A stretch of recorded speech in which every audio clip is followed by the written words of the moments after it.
Hello बच्चों, एवी real classes पे आपका स्वागत है। आज की जो क्लास है वो सेशन 2025 और 26 की है, जिसमें आपको साइंस के से क्लास 10th जो है उसकी साइंस में क्या क्या सब्जेक्ट में कौन कौन से क्या क्या सब्जेक्ट हैं और उन सब्जेक्टों में कौन कौन से चैप्टर हैं। यूपी बोर्ड 2025-26 में कौन कौन से चैप्टर हैं, कैसे क्या है, सारा प्रोसीजर समझाया जाएगा।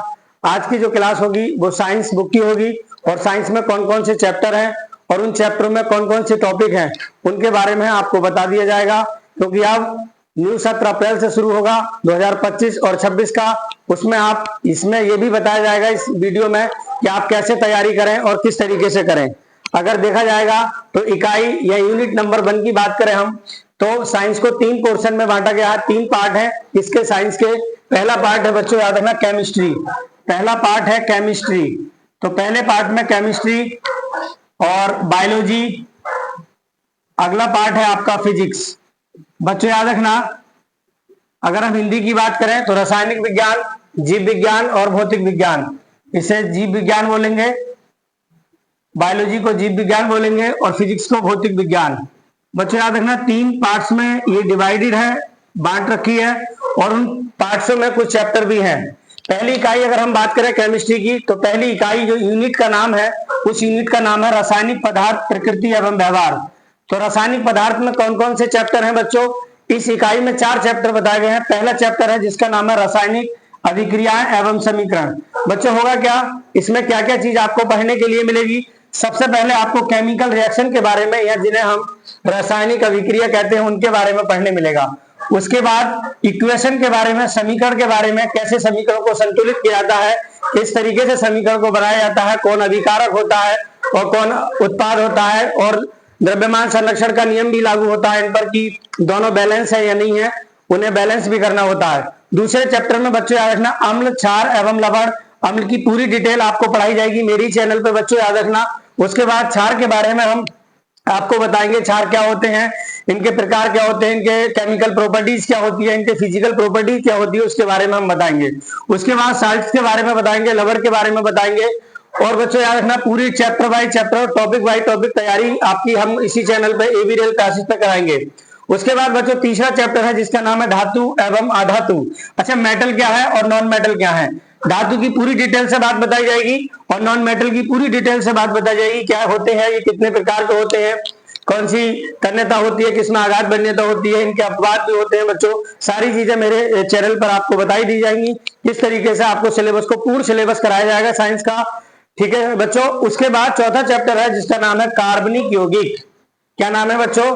कार्बनिक यौगिक एवं कार्बनिक यौगिक, कार्बन एवं उनके यौगिक। सॉरी बच्चों, मैं यहां पर कार्बन एवं उनके यौगिक, कार्बन एवं उनके यौगिक, कार्बन एंड इट्स कंपाउंड जिसे इंग्लिश में हम बोलेंगे, वो चैप्टर आपका चौथा चैप्टर है, आप ध्यान रखेंगे। उसके बाद बच्चों ध्यान रखना बायोलॉजी की अगर हम बात करें, बायोलॉजी इकाई 2 की अगर हम बात करें जिसका नाम है जैव जगत। क्या नाम है बच्चों? जैव जगत।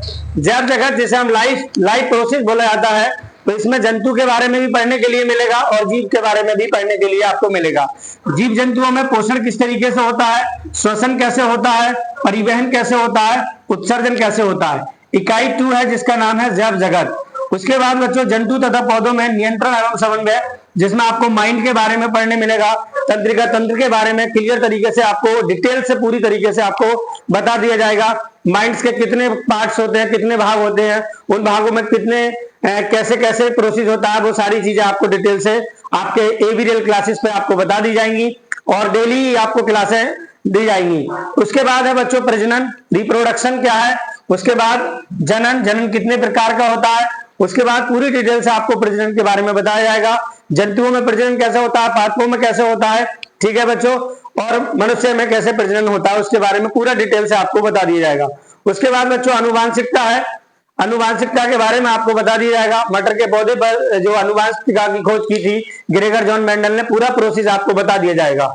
उसके बाद बच्चों आगे है फिजिक्स। फिजिक्स में इकाई नंबर 3, इकाई या यूनिट नंबर 3 में बताया गया है बच्चों प्रकाश का परावर्तन एवं अपवर्तन। पूरा डिटेल से बताया जाएगा कि दर्पण कितने प्रकार के होते हैं, 2 प्रकार के होते हैं, उत्तल दर्पण, अवतल दर्पण। फिर इसी में आपको लेंस के बारे में बता दिया जाएगा, लेंस के बारे में पूरा तरीके से बताया जाएगा लेंस क्या है। उसके बाद बच्चों पूरा डिटेल से आपको प्रकाश का परावर्तन एवं अपवर्तन के बारे में बता दिया जाएगा, प्रकाश क्या है, इसके गुण क्या है, ये सारी चीजें आपको डिटेल से बताई जाएंगी। इकाई नंबर 4 में विद्युत का प्रभाव है, इफेक्ट ऑफ इलेक्ट्रिक, इसका प्रभाव है। तो ये 2 पार्ट्स में पढ़ने मिलेगा, एक तो विद्युत का प्रकाशीय प्रभाव, इस प्रकाशीय प्रभाव में आपको बल्ब के बारे में, बल्ब का प्रोसेस है, हीटर का प्रोसेस है, और प्रेस या इस्त्री का जो प्रोसेस है वो समझा दिया जाएगा। उसके बाद विद्युत का चुंबकीय प्रभाव के बारे में आपको बता दिया जाएगा, फिलिपिंग के बाएं हाथ का नियम है, वायर सेवाट का नियम, ये सारी चीजें आपको डिटेल से पूरी करा दी जाएंगी। उसके बाद बच्चों इकाई नंबर 5 है जिसका नाम है प्राकृतिक संसाधन।